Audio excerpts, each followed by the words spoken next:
राधा वल्लभ श्री हरिवंश, राधा वल्लभ श्री हरिवंश। ओम श्री परमात्मने नमः। श्री गणेशाय नमः। महापापी के उद्धार का परम साधन।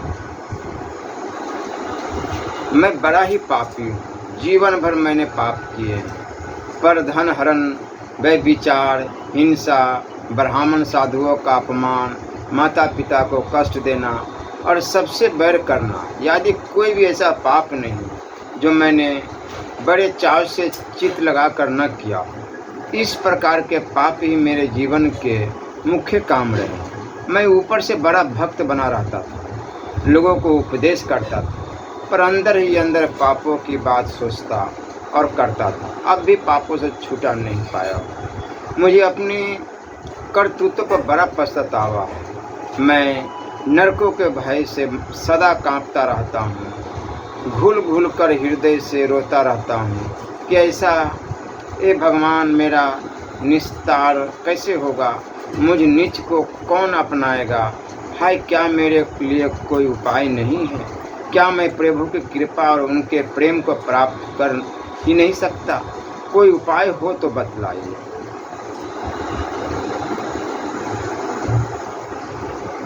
उपाय क्यों नहीं, सबका उपाय। ऐसा कौन जीव है जिसके लिए प्रभु की कृपा का द्वार बंद हो? प्रभु ही यदि पापी को नहीं अपनाएंगे तो कौन अपनाएगा? कोई पति पावन है, बड़े ही दयालु है। तुम भैया घबराओ नहीं, तुम पर तो उनकी कृपा बरसने लगेगी। तभी तो तुम्हें अपनी करतूतों पर पछतावा हो रहा है। तभी तो तुम नरक के भय से कांपते, निस्तार के लिए रोते और प्रभु कृपा तथा प्रभु प्रेम को प्राप्त करने के उपाय पूछते हो। ना तो फिर क्यों पूछते तुम? साधु संतों के पास लोग क्यों जाते हैं? जिस कृपा ने तुम्हें ऐसी वृत्ति दी है, वही कृपा तुम्हारा निस्तार करेगी, वही तुम्हें भगवान से मिला देगी। उस कृपा पर विश्वास करो। मन में निश्चय कर लो कि एकमात्र भगवान ही ऐसे हैं, परम दयालु हैं, जो पापियों को अपनाते हैं। इसने हमें माता जैसे अपने बच्चे की गंदगी अपने हाथों साफ करती है, वैसे ही भगवान अपने ही हाथों अपने जन के महापापों का नाश करके उसे अपने हृदय से लगा लेने योग्य पवित्र बना देते हैं और बड़े हर्ष से हृदय से लगा लेते हैं। भगवान सर्वशक्तिमान है, सर्वेश्वर है। उनकी कृपा से पापों का समूल नाश हो जाएगा, उनकी भक्ति प्राप्त होगी और उनकी सेवा का अधिकार मिल जाएगा। बस एक वही ऐसे है जो वही मेरे परम आश्रय है, वही मेरे एकमात्र रक्षक है। उनके सिवा मुझे कहीं भी ठौर नहीं है। इस प्रकार निश्चय करके उनके भजन में लग जाओ, फिर देखते ही देखते तुम्हारा तमाम काया पलट हो जाएगा। तुम महान साधु और भगवान के अन्य भक्त बन जाओगे। एक तुम ही क्यों सच पूछो तो इस घोर कलि युग में आज ऐसे कितने लोग हैं जो कुसंग में पड़कर मन को मत डालने वाली परवर इंद्रियों को गुलाम होकर भी पाप पथ से बिल्कुल बचे हो। ऐसे कितने लोग हैं जिन्होंने जवानी की गधा 25 में बुरे काम न किए हो और जिनका जीवन आदि से अंत तक निष्पाप सर्वथा शुद्ध और परम पावन रहा हो। जिनका जीवन ऐसा पवित्र है, कोई निश्चय ही परम पूज्य एवं उनके चरण रज कण को प्राप्त करने वाला और पावन हो सकता है। परंतु ऐसे लोग बिरले ही हैं। अधिकांश जनसंख्या तो आज ऐसी ही है जो पाप के कीचड़ में फंसी हुई है। ऊपर से भले ही साफ मालूम हो, ऐसी दशा में उन लोगों को अवश्य ही भगवान और भगवान के बड़े कृपा पात्र समझना चाहिए, जो अपने बुरे कर्मों के लिए पश्चाताप करते हैं, उनसे छुटने का प्रयास करते हैं और भगवान की कृपा तथा प्रेम की प्राप्ति के लिए व्याकुल हो उठते हैं। वह दयालु भगवान यही तो चाहते हैं। उन्हीं की कृपा सुधा दृष्टि की प्राप्ति के लिए इतना ही पर्याप्त है। पापों का सच्चा प्रायश्चित हृदय के पश्चाताप में है और भगवान की उस कातर प्रार्थना में है जिसमें अपनी बेबसी का सच्चा हाल बतलाकर भगवान से कृपा दान करने के लिए रोया जाता है। तुम पश्चाताप करो, रो, भगवान से क्षमा प्रार्थना करो और सबसे आवश्यक बात है भगवान की कृपा पर विश्वास करके एकमात्र उन्हीं को अपना परम रक्षक, सच्चा स्वामी, परम बंधु, परम धन, परम इष्ट और परम आश्रय मानकर उनके भजन में लग जाओ। बीत गई सो बीत गई, जो बुरे भले कर्म बन गए सो बन गए। अब जितनी उम्र बाकी है उसे भगवान को सौंप दो। प्रत्येक श्वास में उनका नाम जपो, उनका पावन स्मरण करो, प्रत्येक कार्य उनकी पूजा के लिए करो। फिर वे अपने आप ही तुम्हें अपनाने लगेंगे। अपनाने में देर नहीं होगी। देखते ही देखते तुम महान पवित्र और उनके परम प्रेमी बन जाओगे। उनकी प्रतिज्ञा को याद करो, केवल नाम जपो। कोई भी ऐसा श्वास न खाली जाए जिसमें प्रभु का नाम न हो। जो भी राम कृष्ण हरि, जो भी आपको अच्छा लगे, राधा राधा राधा राधा राधा राधा, आप अंदर अंदर गुनगुनाते रहो। जिह्वा एनी टाइम चलते रहे राधा राधा। जानते हैं जिह्वा पर राधा नाम का रट चल रहा है, तो जो जिह्वा की लार होती है वो अंदर तक जाती है, उससे सारा शरीर पवित्र हो जाता है। इसलिए ये कली काल में केवल नाम जप, दूसरा कोई साधन नहीं। दूसरा साधन से आपका कल्याण ही नहीं हो सकता। यदि कोई अत्यंत पापी भी अनन्य भाव होकर एकमात्र, देखिए क्या बता रहे भगवान अर्जुन से कह रहे हैं कि यदि कोई अत्यंत पापी भी अन्य भाव होकर एकमात्र मुझको ही अपना रक्षक, स्वामी, आश्रय और परम इष्ट देव मानकर मुझको भजता है, मेरे शरण होकर, मेरे ही परायण होकर, परम ढूंढ विश्वास के साथ, हृदय की निर्भरता के साथ मेरा सेवन करता है, वह साधु ही मानने योग्य है, क्योंकि वह यथार्थ निश्चय वाला है। उसने ढूंढ रूप से यही निश्चय कर लिया है कि एकमात्र परम शरण्य श्री भगवान के भजन के सिवा अब मुझे और कुछ भी नहीं करना है। ऐसे निश्चय वाला वह बहुत शीघ्र देखते ही देखते धर्मात्मा बन जाता है और नित्य रहने वाली भगवत प्राप्ति रूप परम शांति को प्राप्त हो जाता है। हे अर्जुन, तू निश्चय पूर्वक सत्य समझ कि मेरा भक्त पाप कर्म से सर्वथा न छूटा हुआ भी उपयुक्त प्रकार से मुझको ही एकमात्र परम आश्रय और परम रक्षक मानकर मेरा भजन करने वाला कभी नष्ट नहीं होता, अर्थात कल्याण के मार्ग से कभी नहीं गिरता। वह मेरी कृपा से सर्वथा निष्पाप बनकर और मेरे द्वारा सुरक्षित होकर शीघ्र ही मुझको प्राप्त हो जाता है। भगवान की इस अमर आश्वास वाणी पर विश्वास करो और अपने को उनके चरणों पर डालकर निश्चिंत हो जाओ। यही परम साधन है जो बड़े से बड़े पापी का क्षणों में उद्धार कर देता है। नवधा भक्ति का सामान्य नवधा भक्ति, जो मनुष्य आपके चरित्रों का श्रवण, ये प्रसंग श्रीमद् भागवत में आया है कि जो मनुष्य आपके चरित्रों का श्रवण, गान, कीर्तन, स्मरण और स्तुमन निरंतर करते हैं, वही संसार के प्रवाह को शांत करने वाले आपके चरण कमलों को शीघ्र दर्शन पाते हैं। श्री भगवान के नाम, चरित्र एवं गुणादि के श्रवण का नाम श्रवण भक्ति है। नाम श्रवण का महात्म्य श्री गरुड़ पुराण में इस प्रकार है। संसार रूपी सर्प के डसे जाने के कारण जो चेतनाहीन हो गया है, उसके लिए कृष्ण यह वैष्णव मंत्र एकमात्र औषध, इसके श्रवण मात्र से मनुष्य मुक्त हो जाता है। श्रवण की महिमा श्रीमद् भागवत में कही गई है। उस सत्संग में महात्माओं के मुख से निकली हुई श्री हरि चरित्र रूप शुद्ध अमृत की नदियाँ चारों ओर बहती है। हे राजन, जो उन नदियों का अत्यंत तुरसा से युक्त होकर कर्णपुटों द्वारा पान करते हैं अर्थात श्रवण करते हैं, किंतु सुनकर तृप्ति लाभ नहीं करते, उन पुरुषों को भूख प्यास भय शोक और मोह स्पर्श भी नहीं करते। गुणों के श्रवण का वर्णन श्रीमद् भागवत में इसी प्रकार। श्री कृष्ण की निर्मल भक्ति प्राप्त करने की इच्छा वाले पुरुष को चाहिए कि वो नित्य निरंतर उन्हीं के अमंगलहारी गुणानुवाद का बार बार श्रवण करे। नाम लीला और गुण आदि का उच्च स्वर से उच्चारण करने का नाम कीर्तन है। श्री विष्णु धर्म में नाम कीर्तन की महिमा का वर्णन इस प्रकार है। कृष्णेति मंगलम नाम यस्यं वाची पर्वते भस्मी भवन्ति राजेंद्र महापातक कोटटे। हो राजेंद्र, कृष्ण यह परम मंगलमय नाम जिसकी वाणी में रहता है, उसके करोड़ों महापातक भस्म हो जाते हैं। भगवान के लीला कीर्तन के संबंध में श्रीमद् भागवत में भी आया है।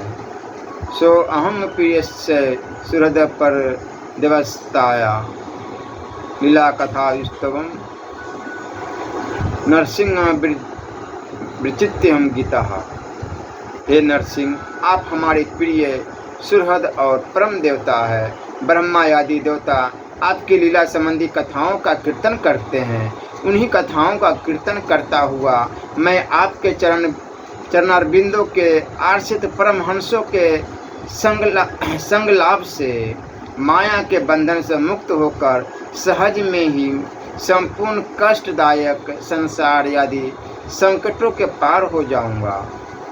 कीर्तन का वर्णन उत्तम श्लोक श्री कृष्णचंद्र का जो गुण कीर्तन है, कभी लोगों ने उसी को तपस्या वेदाध्ययन यज्ञ मंत्र पाठ ज्ञान और दान का नित्य फल वर्णन किया।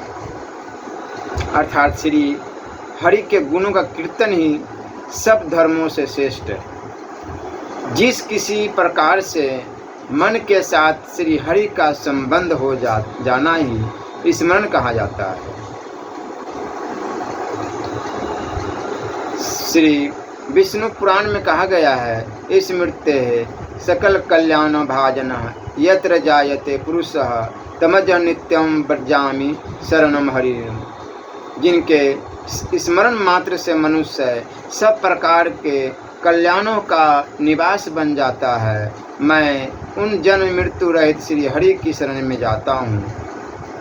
पद्म पुराण में भी कहा गया है, प्रायणे च प्रियाणे च यन्नामहं स्मृतः निर्नाम सदो नश्यति पापोदो नमस्तम में चिंतात्मने।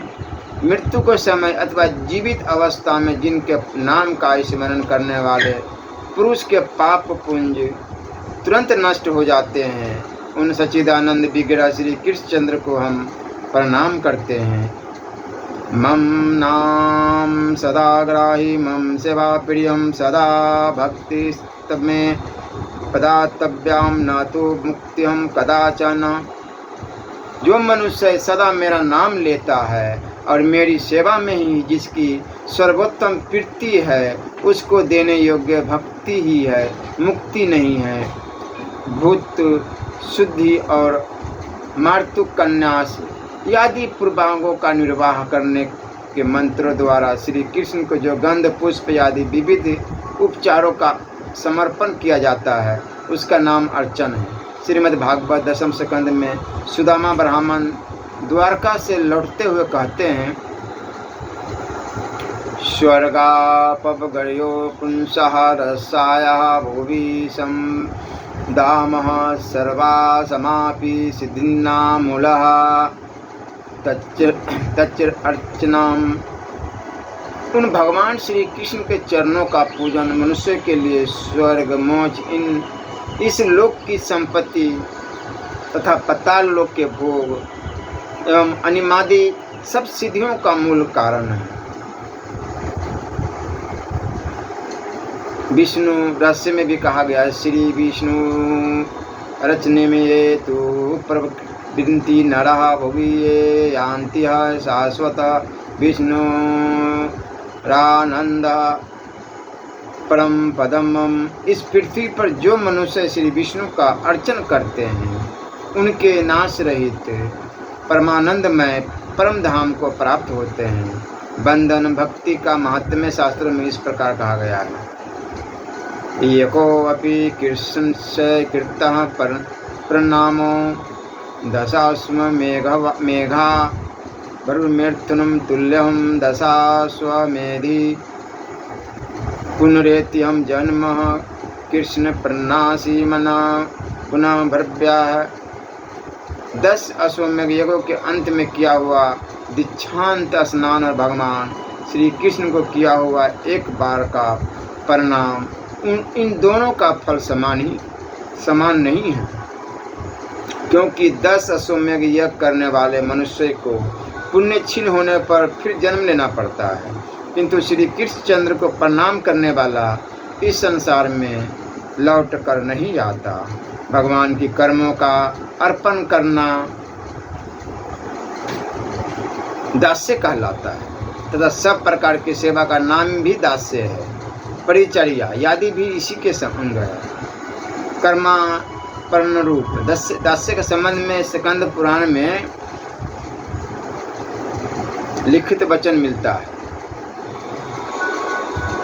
तस्मिन् समर्पित्यं कर्म स्वाभाविकम्पीश्वरे भवेद्दा भागवतं तद्धर्म तत्कर्म किमुता प्रीतमम्। उन परमेश्वर श्री हरि में यदि वर्ण आश्रमोचित स्वाभाविक कर्म भी समर्पण किए जाए तो वे भी भागवत धर्म कहलाते हैं। फिर जप ध्यान अर्चन आदि भगवत संबंधी कर्म जो भगवान की प्रसन्नता के लिए किए जाते हैं वे यदि भागवत धर्म कहे जाए तो इसमें कहना ही क्या है। दूसरे प्रकार के दास्य के संबंध में नारद पुराण में भी आया है कि यहाँ ये से हरे दास्य कर्मणा मनसा गिरा निखला स्वस्य वस्थासु जीवन मुक्त स उच्चते। शरीर मन और वाणी द्वारा मैं श्री हरि का दास बन जाऊं, ऐसी जिसे लालसा है वह सभी अवस्थाओं में जीवन मुक्त कहा जाता है, अर्थात उसका जन्म मरण से छूट जाना निश्चित है। विश्वासो मित्र विशिष्ट संख्य द्विविधि मृतमम। भगवान में अटल विश्वास और उनके साथ मित्र का सा भी बर्ताव, इन दोनों का नाम सख्य कहा गया है।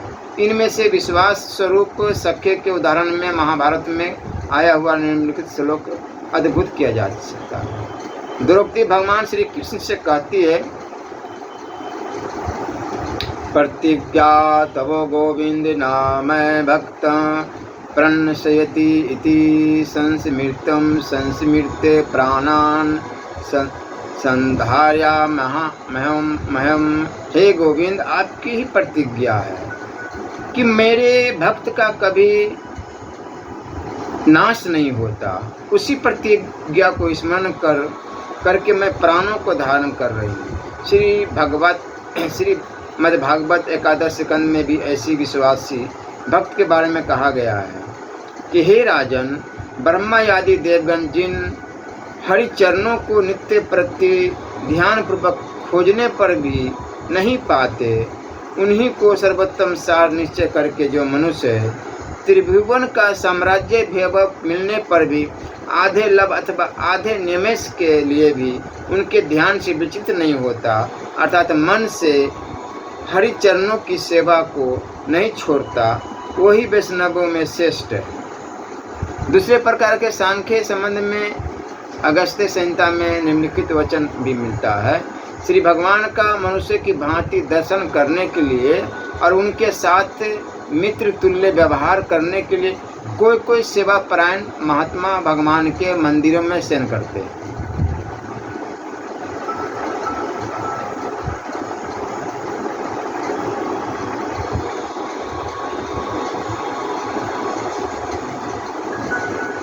मनुष्य जब जब सब कर्मों को छोड़कर मुझ में ही आत्मा को अर्पण कर मेरे ही आराधन की इच्छा से सब कुछ करता है, तब वह जीवन मुक्त होकर मेरे ही सरदुष ऐश्वर्य का अधिकारी हो जाता है। भगवान श्री कृष्ण गीता में बात बताते हैं। अहं भाव का आस्पद देही जीवात्मा और मम तत्व का आस्पद देह। जीवात्मा के निवेदन के विषय में श्री यमुनाचार्य जी ने अपने इस तंत्र में कहा है कि हे भगवान, शरीर आदि में मैं जो कोई भी हूँ अथवा गुणों से जैसा भी हूँ वैसा ही हूँ। मैं अपने आप को आपके चरण कमलों में अर्पित करता हूँ। अब देह रूप आत्मा का निवेदन भक्ति विवेक नामक ग्रंथ के अनुसार वर्णन करते हैं। चिंता कुर्यान्तरच्छते विकृतस्य यशा पशोहम तथा प्रयत्न हरो देहम वीर मदस्य रक्षनातहम। बचे हुए पशु की रक्षा के लिए जैसे चिंता नहीं की जाती, बेचे हुए पशु की रक्षा के लिए जैसे चिंता नहीं की जाती, वैसे ही श्री हरि के चरणों में देह को समर्पित करने वाला पुरुष उस देह की रक्षा से निर्वृत्त हो जाए। उपयुक्त नवधा भक्ति के वर्णन को इनमें से जो भक्ति अच्छी लगे उसी भव भय हारनी हरि वंश कारिणी भक्ति का आचरण मनुष्य को करना चाहिए। केवल नाम जप, नाम ही एक ऐसा है शक्तिशाली जो कोई भी संसार का ऐसा कार्य न हो जो न हो। अब हरि भक्ति नाम जप से बढ़ के शास्त्र के अनुसार भी मेरे अपने विचारधारा से भी इससे बढ़ के कोई दूसरा साधन नहीं है भगवत प्राप्ति में। होम यज्ञ तीर्थ यात्रा धाम ये सब पीछे चले जाते हैं। सबसे आगे श्रेष्ठ केवल नाम जप। कोई भी श्वास ऐसा खाली न जाए जिसमें प्रभु का स्मरण न हो। हर तरह से प्रयास करनी चाहिए कि मेरे जिह्वा पर एनी टाइम जो भी आपको अच्छा लगे, राम हरि कृष्ण गोविंद शिव शिव, राधा राधा राधा राधा राधा राधा राधा राधा राधा राधा राधा भी जपिए, सबसे सुंदर है क्योंकि एक ही तत्व है। बाकी जो आपको अच्छा लगे तत्व एक ही है, राम कृष्ण हरि गोविंद राधा राधा। केवल नाम जप से ही भगवत प्राप्ति और सारे संकटों से निवारण, दूसरा कोई साधन नहीं। आप मिठाई चढ़ाओ, फल चढ़ाओ, पुष्प चढ़ाओ, पत्र चढ़ाओ, ये सबसे कुछ नहीं होता। जब अंदर नाम जप की भक्ति नहीं है तो फिर किसी काम की नहीं। इससे प्रेम जगेगा, विश्वास जगेगा, सारे दुविधा। और सबसे बड़ी बात है कि जो मन जो है वो कंट्रोल में आना शुरू हो जाता है और आ ही जाते हैं। इसलिए सबसे श्रेष्ठ बताया गया, सभी शास्त्र सम्मत है, सभी आचार्यों का मत है, केवल नाम जप सबसे अच्छी भक्ति, सबसे उच्च श्रेणी में रखा गया है, केवल नाम जप। श्री राधा वल्लभ लाल की